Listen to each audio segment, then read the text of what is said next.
Hi സുന്ദരീസ്, എൻ്റെ പേര് അശ്വതി. എല്ലാവർക്കും അസ്വി മലയാളത്തിലേക്ക് സ്വാഗതം. ഇന്നത്തെ വീഡിയോയിൽ നമ്മൾ വീട്ടിലെ ഇൻഗ്രീഡിയൻസ് തന്നെ ഉപയോഗിച്ച് വളരെ എളുപ്പത്തിൽ എങ്ങനെ ഒരു ഫേഷ്യൽ ചെയ്തെടുക്കാം എന്നുള്ളത് നോക്കാം. അതിനായിട്ട് നമുക്ക് ആദ്യം ഒരു ക്ലെൻസർ, എക്സ്ഫോളിയേറ്റർ ആൻഡ് ടോണർ, ഇത് മൂന്നിനും വേണ്ടി കൂടിയിട്ട് നമ്മൾ ഒറ്റ ഒരു പാക്കാണ് ഉപയോഗിക്കുന്നത്. അതിനായിട്ട് നമ്മൾ ഏറ്റവും ആദ്യം ഉപയോഗിക്കുന്നത് ഓട്സ് ആണ്. സോ ഓട്സ് അങ്ങനെ തന്നെ ഫേസിൽ അപ്ലൈ ചെയ്യുകയാണെങ്കിൽ അത് പറ്റിപ്പിടിച്ചിരിക്കില്ല, അത് പൊളിഞ്ഞു പോവും. അങ്ങനെ അല്ലാണ്ട് നന്നായി ഫേസിൽ പറ്റിപ്പിടിച്ചിരിക്കാൻ വേണ്ടിയിട്ട് നമ്മൾ ഓട്സ് ഒന്ന് മിക്സിയിൽ ഒന്ന് പൊടിച്ചെടുക്കാം. പിന്നെ നമ്മൾ ഉപയോഗിക്കുന്നത് കേർഡാണ്. നമ്മൾ എത്രയാണോ ഓട്സ് എടുത്തിരിക്കുന്നത് അതൊരു പേസ്റ്റി കൺസിസ്റ്റൻസിയിൽ ആവാൻ പാകത്തിനുള്ള തൈര് എടുക്കാം. ഞാൻ വീട്ടിൽ തന്നെ ഉണ്ടാക്കിയിട്ടുള്ള തൈരാണ് ഉപയോഗിച്ചിരിക്കുന്നത്. അതിനുശേഷം ഒരു 3-4 ഡ്രോപ്പ്, അധികം വേണ്ട, ലെമൺ ജ്യൂസാണ് എടുത്തിരിക്കുന്നത്. അധികം വേണ്ട എന്നുള്ളത് ഒന്ന് മനസ്സിൽ വയ്ക്കുക. ഒരു 3-4 ഡ്രോപ്പ് മാത്രം ലെമൺ ജ്യൂസ് ഉപയോഗിക്കാം. എന്നിട്ട് നന്നായി മിക്സ് ചെയ്തതിന് ശേഷം നമ്മുടെ മുഖത്ത് നന്നായി അപ്ലൈ ചെയ്ത് കൊടുക്കാം. നമുക്ക് ഓട്സിൻ്റെ ബെനിഫിറ്റ്സ് അറിയാവുന്നതാണ്. ഒരുപാട് ആൻറ്റി ഓക്സിഡൻറ്റ് പ്രോപ്പർട്ടീസ് ഉണ്ട്. ഇതിന് ഏറ്റവും വലിയ ബെനിഫിറ്റ് എന്താണെന്ന് വെച്ചാൽ ഇതൊരു നല്ല ക്ലെൻസറാണ്. അതേപോലെ തന്നെ നല്ലൊരു സ്ക്രബാണ്. അതുകൊണ്ട് തന്നെ നമ്മുടെ മുഖത്തെ ഡെഡ് സെൽസൊക്കെ റിമൂവ് ചെയ്യാൻ വേണ്ടിയിട്ട് ഹെൽപ്പ് ചെയ്യും. എന്നാൽ നമ്മുടെ മുഖത്തിന് ഒട്ടും ഡ്രൈ ഔട്ട് ചെയ്യുകയില്ല. നല്ലൊരു മോയ്സ്ചറൈസർ പോലെയാണത്. സോ അതുകൊണ്ട് തന്നെ ഇത് എല്ലാ തരത്തിലും വളരെ നല്ലതാണ്. ഒരു പ്രത്യേക ടോണറിൻ്റെ പോലും ആവശ്യമില്ല. പിന്നെ നമുക്ക് തൈരാണ്. തൈരിൽ ഒരുപാട് വിറ്റമിൻ ഡി ഉണ്ട്. അതുകൊണ്ട് തന്നെ സ്കിൻ ഗ്ലോ ചെയ്യാൻ വേണ്ടിയിട്ട് ഒരുപാട് ഹെൽപ്പ് ചെയ്യും. പിന്നെ പിഗ്മെൻറ്റേഷൻ കുറയ്ക്കാനും വളരെ നല്ലതാണ്. പിന്നെ നമ്മൾ ലെമൺ ഉപയോഗിച്ചിട്ടുണ്ട്. ലെമണിൽ ഒരുപാട് വിറ്റമിൻ സി ഉണ്ട്. സോ അതും നമ്മുടെ സ്കിന്നിന് വളരെ നല്ലതാണ്. പക്ഷേ ലെമൺ അധികം ഉപയോഗിച്ചാൽ അത്ര നല്ലതല്ല, അതൊന്ന് മനസ്സിൽ വയ്ക്കാം. പിന്നെ ഇത് ഒരു 10 മിനിറ്റ് അങ്ങനെ തന്നെ വയ്ക്കുക. അങ്ങനെ തന്നെ വയ്ക്കുമ്പോൾ ഏകദേശം ഒരു സെമൈ ഡ്രൈ ആവും. ഒരുപാട് ഡ്രൈ ആവേണ്ട ആവശ്യമില്ല. എന്നിട്ട് ഞാൻ നമുക്ക് ഫേഷ്യലിന് വേണ്ടിയിട്ട് ഒരു ഫേസ് പാക്ക് ഉണ്ടാക്കിയിട്ടുണ്ട്. അതിൻ്റെ ബാക്കി വന്ന തക്കാളിയാണത്. ആ തക്കാളി ജസ്റ്റ് ഒന്ന് മുഖത്ത് ഇങ്ങനെ സ്ക്രബ് ചെയ്ത് കൊടുക്കുന്നുണ്ട്. ആ തക്കാളിയുടെ ഗുണങ്ങൾ കൂടി കിട്ടാൻ വേണ്ടിയിട്ടാണ്. എന്നിട്ട് നമ്മൾ വളരെ ജെൻ്റ്ലി ഒരു മസാജ് ചെയ്ത് കൊടുക്കുന്നുണ്ട്, സ്ക്രബ് ചെയ്ത് കൊടുക്കുന്നുണ്ട്. മുഖത്തെ എല്ലാ ഡെഡ് സെൽസൊക്കെ റിമൂവ് ആവാൻ വേണ്ടിയിട്ടാണ്.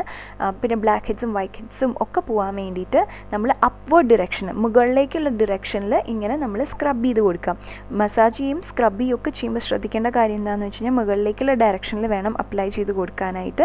കഴുത്താണെങ്കിലും മുകളിലേക്ക് വേണം അപ്ലൈ ചെയ്ത് കൊടുക്കാനായിട്ട്. അത് കഴിഞ്ഞാൽ നമ്മൾ വെള്ളം കൊണ്ട് വാഷ് ചെയ്ത് കളയാം. അതിനുശേഷം നമുക്ക് ഫേസ് പാക്ക് അപ്ലൈ ചെയ്യണം. എങ്ങനെയാണ് ഫേസ് പാക്ക് പ്രിപ്പയർ ചെയ്യേണ്ടതെന്ന് നോക്കാം. നമ്മൾ മെയിൻ ഇൻഗ്രീഡിയൻ്റ് ആയിട്ട് ഉപയോഗിക്കുന്നത് പപ്പായയാണ്. ഒരു പഴുത്ത പപ്പായ, നല്ലോണം പഴുത്തൊരു പപ്പായ എടുത്തിട്ട് അതിൽ നിന്നൊരു പീസ് എടുത്തിട്ട് മിക്സിയിലിട്ട് നന്നായി അരച്ചെടുക്കുക. പപ്പായയ്ക്ക് ഒരുപാട് ആൻറ്റി ഏജിങ് പ്രോപ്പർട്ടീസ് ഉണ്ട്. അതുകൊണ്ട് തന്നെ മുഖത്ത് പെട്ടെന്ന് ചുളിവുകൾ വരാണ്ടിരിക്കാൻ ഹെൽപ്പ് ചെയ്യും. പിന്നെ നല്ലൊരു ബ്രൈറ്റനിങ് ലുക്ക് തരും. പിന്നെ മുഖത്തുള്ള കറുപ്പ് പാടുകളും പിന്നെ ഹൈപ്പർ പിഗ്മെൻറ്റേഷനും ഒഴിവാക്കാൻ സഹായിക്കും. പിന്നെ നമ്മുടെ എപ്പോഴും ഞാൻ പല ഫേസ് പാക്കിലും ഉപയോഗിക്കുന്ന സംഗതിയാണ് കസ്തൂരി മഞ്ഞൾ എന്ന് പറയുന്നത്. കസ്തൂരി മഞ്ഞളിൽ ഒരുപാട് ആൻറ്റി ബാക്ടീരിയൽ പ്രോപ്പർട്ടീസ് ഉണ്ട്. ഈവൻ സ്കിൻ ടോൺ തരാൻ വേണ്ടിയിട്ട് ഹെൽപ്പ് ചെയ്യും. പിന്നെ ഇവിടെ അരിപ്പൊടിയാണ് എടുത്തിരിക്കുന്നത്. ആൻഡ് അരിപ്പൊടി എഗെയിൻ നമ്മുടെ മുഖത്തെ കരിവാളിപ്പ് മാറ്റാനും ഒരുപാട് നല്ലതാണ്. പിന്നെ ഇതെല്ലാം കൂടി നന്നായിട്ട് മിക്സ് ചെയ്യാം. നമുക്കൊരു പേസ്റ്റി അല്ലെങ്കിൽ ഒരു തിക്ക് കൺസിസ്റ്റൻസി വേണം. എന്നാലേ മുഖത്ത് അപ്ലൈ ചെയ്ത് കഴിഞ്ഞാൽ അത് അവിടെ ഇരിക്കുള്ളൂ, അല്ലെങ്കിൽ അത് ഒലിച്ചൊലിച്ച് പോവും. അപ്പോൾ അത് ഒഴിവാക്കാൻ വേണ്ടിയിട്ട് അങ്ങനത്തെ ഒരു രീതിയിൽ ഒരു ഫേസ് പാക്ക് ഉണ്ടാക്കിയെടുക്കുക. പിന്നെ ഞാനിവിടെ ടൊമാറ്റോ ജ്യൂസ് എടുത്തിട്ടുണ്ട്. ഈ ബാക്കി വന്ന ടൊമാറ്റോ ആണ് ഞാൻ നേരത്തെ സ്ക്രബ് ചെയ്യാൻ വേണ്ടിയിട്ട് ഉപയോഗിച്ചത്. എന്തിനാണ് ടൊമാറ്റോ ജ്യൂസ് എന്ന് വെച്ച് കഴിഞ്ഞാൽ ഇത് നമ്മുടെ മുഖത്ത് പോഴ്സ് റിമൂവ് ചെയ്യാനല്ല, കുറയ്ക്കാൻ വേണ്ടിയിട്ട് വളരെയധികം ഹെൽപ്പ് ചെയ്യും. സോ അതിനായിട്ടാണ് നമ്മൾ ടൊമാറ്റോ ജ്യൂസ് എടുത്തിരിക്കുന്നത്.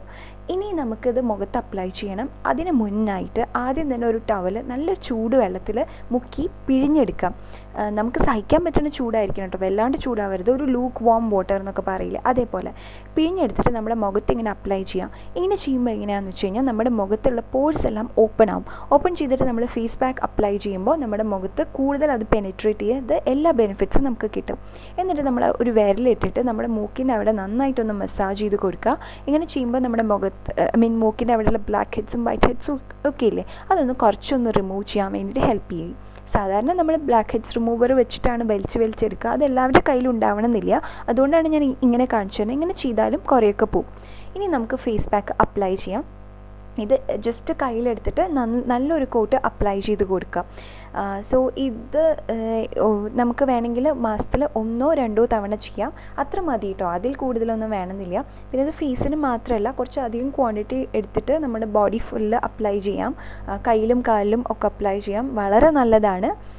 ജസ്റ്റ് കുറച്ച് സമയം അതായത് വീട്ടിലുള്ള സാധനങ്ങൾ തന്നെയാണെങ്കിൽ പോലും നമുക്ക് കുറച്ചൊരു സമയം എടുത്ത് ഇത് ചെയ്യാൻ സാധിക്കുമെങ്കിൽ വളരെ നല്ലതാണ്. നമ്മൾ പാർലറിൽ പോയിട്ടും അല്ലെങ്കിൽ ഫേസ് പാക്ക് മേടിച്ചിട്ട് ചെയ്യണ അതിനെക്കാട്ടിലും ബെറ്റർ റിസൾട്ട് നമുക്ക് എന്തായാലും കിട്ടും.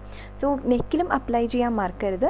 വൺസ് നല്ലൊരു കോട്ട് അപ്ലൈ ചെയ്ത് കഴിഞ്ഞ് കഴിഞ്ഞാൽ ഒരു 15 to 20 മിനിറ്റ്സ് നമുക്ക് വയ്ക്കാം. കംപ്ലീറ്റ്ലി ഡ്രൈ ആവണമെന്നില്ല, ഒരു സെമൈ ഡ്രൈ ആവുകയാണ് വേണ്ടത്. എന്നിട്ട് വെച്ച് കഴിഞ്ഞിട്ട് ജസ്റ്റ് നിങ്ങൾക്ക് എന്താ ചെയ്യാം, റെസ്റ്റ് ചെയ്യാം, അല്ലെങ്കിൽ എന്തെങ്കിലും വർക്ക് ചെയ്യുകയാണെങ്കിൽ വർക്ക് ചെയ്യാം. അതിനുശേഷം നമുക്ക് മുഖം വാഷ് ചെയ്യണം. വാഷ് ചെയ്യണേക്കാളും മുമ്പ് ജസ്റ്റ് ഒരു ലൈറ്റായിട്ടൊരു മസാജ് കൊടുക്കാം. ഓൾറെഡി നമ്മൾ സ്ക്രബ് ചെയ്യുമ്പോൾ നല്ലൊരു മസാജ് കൊടുത്തിട്ടുള്ള കാരണം ഇവിടെ നമുക്കിനി ഹാർഷായിട്ട് മസാജൊന്നും കൊടുക്കണ്ട. ജസ്റ്റ് ഒരു ലൈറ്റായിട്ടൊരു മസാജ് അപ്വേർഡ് ഡിറക്ഷനിൽ കൊടുത്തതിന് ശേഷം മുഖം നന്നായിട്ട് ലൈക്ക് നോർമൽ വാട്ടർ വെച്ചിട്ട് വാഷ് ചെയ്യാം. ഇവിടെ നമ്മളിനി ഫേസ് വാഷും കാര്യങ്ങളും ഒന്നും ഉപയോഗിക്കരുത്. അതുകൊണ്ട് തന്നെ കഴിവതും രാത്രി സമയങ്ങളിൽ ഇത് ചെയ്യണതാണ് നല്ലത്. സോ ദാറ്റ് പിന്നെ നമുക്ക് പൊല്യൂഷനും കാര്യങ്ങളും ഒന്നും നമ്മുടെ മുഖത്തേക്ക് ആവില്ലല്ലോ. അപ്പോൾ ഈ ഫേഷ്യൽ ചെയ്തതിൻ്റെ എല്ലാ ഗുണങ്ങളും നമുക്ക് കിട്ടും. നോർമൽ വാട്ടർ വെച്ച് വാഷ് ചെയ്തതിന് ശേഷം ഒരു ടവൽ വെച്ചിട്ട് ജസ്റ്റ് ഒന്ന് ഒപ്പിയെടുക്കുക വെള്ളം. വൈപ്പ് ചെയ്യരുത്, അതായത് ഉരച്ചുരച്ച് മുഖം തുടയ്ക്കരുത്. ജസ്റ്റ് ഒന്ന് ഇതാക്കിയെടുത്താൽ മതി, ഡാബ് ചെയ്ത് കൊടുത്താൽ മതി. ഇപ്പോൾ ടീഷർട്ടിൽ കണ്ടില്ലേ ആയിരിക്കണം, അതാ ഞാനൊരു പഴയ ടീഷർട്ട് ഇടുന്നതാണ് കേട്ടോ നല്ലത് ഇങ്ങനത്തെ ഫേഷ്യലൊക്കെ ചെയ്യുമ്പോൾ. എന്നിട്ട് അതിനുശേഷം ഒരു മോയ്സ്ചറൈസർ അപ്ലൈ ചെയ്യുക. നമ്മുടെ സ്കിന്നിന് ചേരുന്ന ഒരു മോയ്സ്ചറൈസർ അപ്ലൈ ചെയ്യാം. ഞാൻ ഇവിടെ അലോവേറ ജെല്ലാണ് അപ്ലൈ ചെയ്തിരിക്കുന്നത്. ജസ്റ്റ് മുഖത്ത് നന്നായിട്ട് ഒരു ലെയർ നല്ലോണം മസാജ് ചെയ്ത് കൊടുക്കുക. അപ്വേർഡ് ഡിറക്ഷനിൽ വേണം മസാജ് ചെയ്യാനായിട്ട്. ആൻഡ് ദെൻ നമ്മുടെ ഫേഷ്യൽ കഴിഞ്ഞു. നമുക്ക് വളരെ എളുപ്പത്തിൽ ചെയ്തെടുക്കാൻ സാധിക്കും. ഞാൻ നേരത്തെ പറഞ്ഞ പോലെ കഴിവതും രാത്രിയിൽ ചെയ്താൽ വളരെ നന്നായിരിക്കും. ഇതിനുശേഷം അങ്ങനെ അങ്ങോട്ട് ഉറങ്ങുകയാണെങ്കിൽ നമ്മുടെ മുഖത്ത് വേറെ പൊല്യൂഷനും കാര്യങ്ങളൊന്നും തട്ടാണ്ട് നമുക്ക് ഈ ഫേഷ്യലിൻ്റെ എല്ലാ ഗുണങ്ങളും കിട്ടും. നേരത്തെ പറഞ്ഞ പോലെ മാസത്തിൽ 1-2 തവണ ചെയ്യാം. അപ്പോൾ അത്രയേ ഉള്ളൂ ഇന്നത്തെ വീഡിയോ. എല്ലാവർക്കും ഹെൽപ്ഫുൾ ആയെന്ന് വിചാരിക്കുന്നു. അങ്ങനെയാണെങ്കിൽ പ്ലീസ് ഈ വീഡിയോ ലൈക്ക് ചെയ്യുക, സബ്സ്ക്രൈബ് ചെയ്യുക, പിന്നെ സബ്സ്ക്രൈബിൻ്റെ അടുത്തുള്ള ചെറിയ ബെല്ലൈക്കനും ക്ലിക്ക് ചെയ്യുക. അടുത്ത വീഡിയോയിൽ കാണാം. അതുവരെ bye, take care, love you all.